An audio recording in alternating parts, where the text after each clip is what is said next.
Jamie Redknapp called for Mikel Arteta to take the blame for Arsenal's defeat by Manchester City in the Carabao Cup final for a huge decision, starting his second-choice goalkeeper.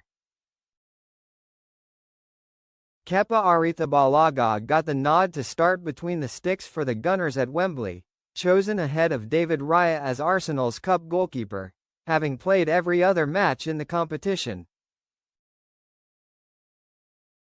It was widely deemed as a risk and a downgrade on Raya, who usually plays Arsenal's Premier League and Champions League matches, and that proved to be true in the second half.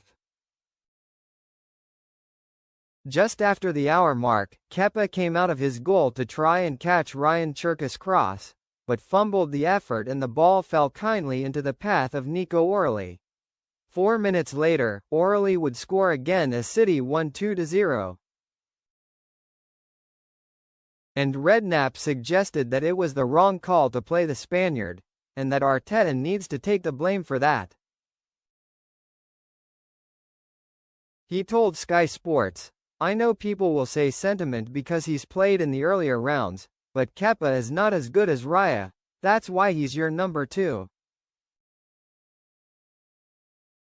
So why in a major final, when you're trying to get across the line, you've not won a trophy in so long, do you decide to play him? You have to take responsibility for that. That is a monumental error." It was put to Redknapp that James Trafford, playing in goal for City, is the winners' number 2 and made 3 top-class saves in the first half. "I am not saying he's a bad goalkeeper, but he's not as good as Raya and it has backfired big time," Redknapp added. "You can turn around and say Trafford isn't your number 1 either, but he made 3 big saves and then he was hardly tested." Micah Richards went on to echo Redknapp's views, explaining why the situation is different with Trafford. "Many thought the England star would be City's number 1 this season when he joined the club, but Gianluigi Donnarumma signed from Manchester City soon after to dislodge his spot. Trafford has therefore been subject to mostly cup competitions, with 9 of his 13 games this season coming in either the FA Cup or League Cup." "I think you are right," Richards said.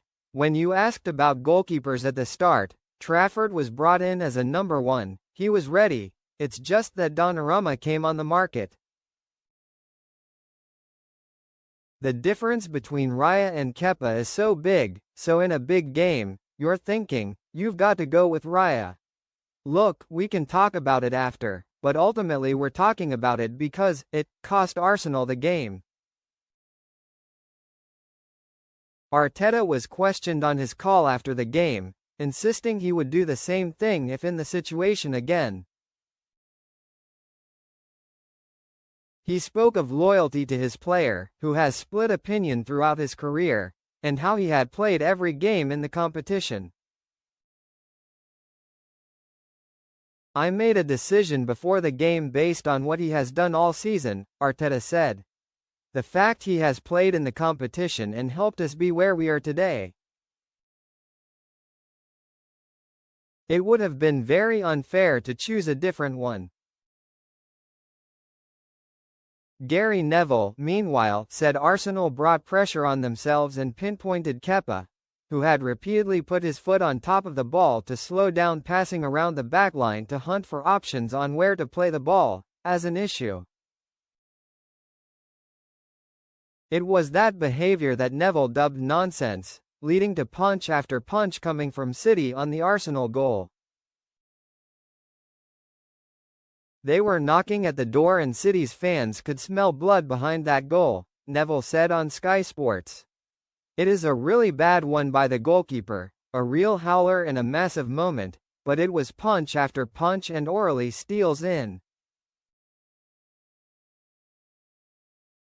City deserve that, they have been much the better team at the start of the second half and Arsenal now need to show up. What has happened to them in this second half?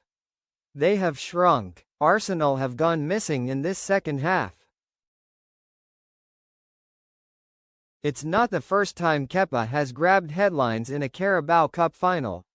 In 2019 against Man City, he refused to be substituted by Chelsea manager Maurizio Sarri in a game the Blues ultimately lost on penalties.